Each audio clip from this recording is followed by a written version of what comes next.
शेख हसीना बांग्लादेश गईं तो सूली पर चढ़ा दी जाएंगी। क्या शेख हसीना ने सच में देश विरोधी काम किए थे? क्या शेख हसीना केवल राजनीति का शिकार हो रही हैं? आखिर क्यों शेख हसीना के लिए हो रही फांसी की मांग? क्या शेख हसीना को हटाकर भारत के खिलाफ कोई बड़ी साजिश तैयार हो रही है?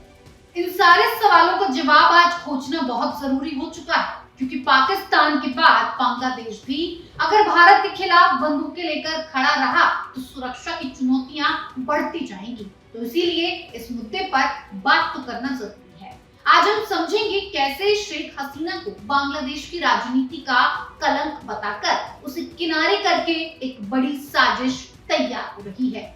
क्यों यूनुस सरकार भारत से दूरी और चीन के करीबी बनते जा रहे हैं? क्यों शेख हसीना ने यूनुस पर बांग्लादेश को अमेरिका के हाथ बेचने के आरोप लगाए? क्या शेख हसीना के पिता मुजीब की सोच को कि भारत हमारा दोस्त है बांग्लादेश से खत्म करने की कोशिश की जा रही है? बांग्लादेश की प्रधानमंत्री शेख हसीना के लिए साल 2024 अच्छा नहीं रहा, क्योंकि उन्हें इस्तीफा देना पड़ गया और देश भी छोड़ने का फैसला लेना पड़ा।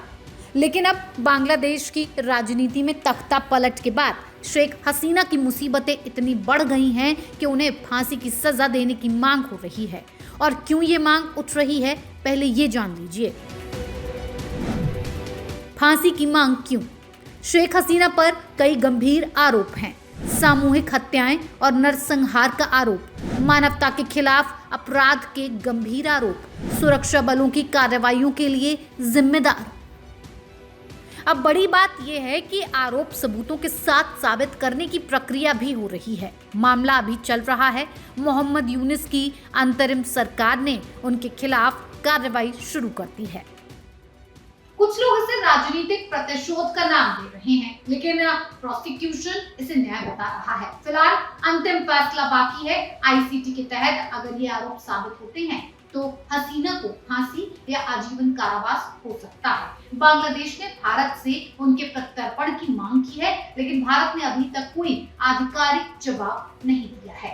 सबूतों की बात करें तो शेख हसीना के खिलाफ सबूत भी इकट्ठा किए जा चुके हैं। जांच में video footage, audio recording, phone call, drone, helicopter गतिविधियों के रिकॉर्ड और पीड़ितों के बयान शामिल हैं। 1 जून 2025 को शुरू हुई सुनवाई में 81 गवाहों को पेश किया गया और ये टेलीविजन पर प्रसारित किया गया। 12 मई को ट्रिब्यूनल की जांच एजेंसी ने हसीना के खिलाफ अपनी जांच रिपोर्ट सौंपी थी। यूनुस सरकार ने हसीना पर हत्या, अपहरण से लेकर देशद्रोह के 225 से ज्यादा मामले दर्ज किए हैं। ये मामला शेख हसीना के गले की फांस बन चुका है। शेख हसीना का पासपोर्ट भी रद्द कर दिया गया है। वहीं बांग्लादेश के इंटरनेशनल क्रिमिनल ट्रिब्यूनल ने उनके खिलाफ गिरफ्तारी वारंट जारी किया था। ट्रिब्यूनल ने हसीना को 12 फरवरी तक पेश होने का निर्देश भी दिया था। बांग्लादेश के आईसीटी के चीफ प्रोसिक्यूटर मोहम्मद ताजुल इस्लाम ने सुनवाई के दौरान कहा, ये हत्याएं पूर्व नियोजित थीं।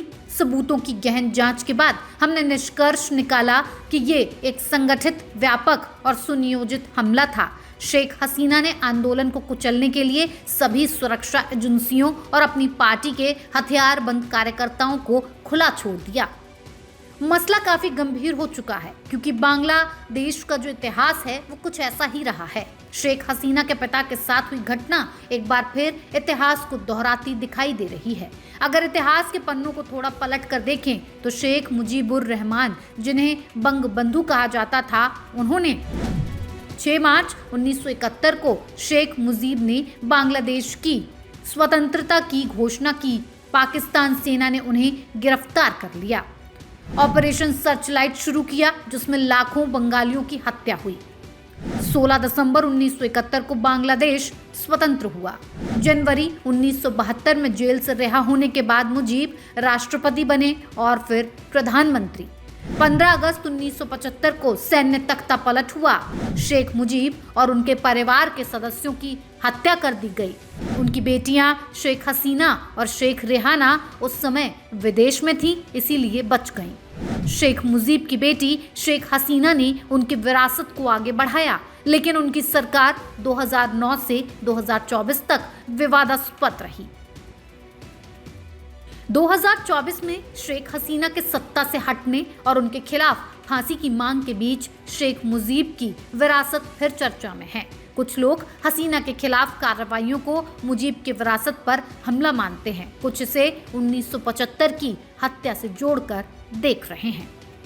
2009 में शेख हसीना की सरकार ने मुजीब की हत्या के दोषियों को फांसी दी थी, जो एक ऐतिहासिक कदम था। लेकिन अब शेख हसीना पर मानवता के खिलाफ अपराधों के लिए मुकदमा चल रहा है और अंतरिम सरकार 2025 में चुनाव कराने की योजना बना रही है। देश में राजनीतिक स्थिरता और सामाजिक एकता की चुनौतियां बरकरार हैं और शेख हसीना पर कड़ा प्रहार करने की तैयारी बांग्लादेश में चल रही है। न्यूज़ कॉरिडोर्स आप हमें YouTube पर, Instagram पर, X पर और Facebook पर फॉलो कर सकते हैं।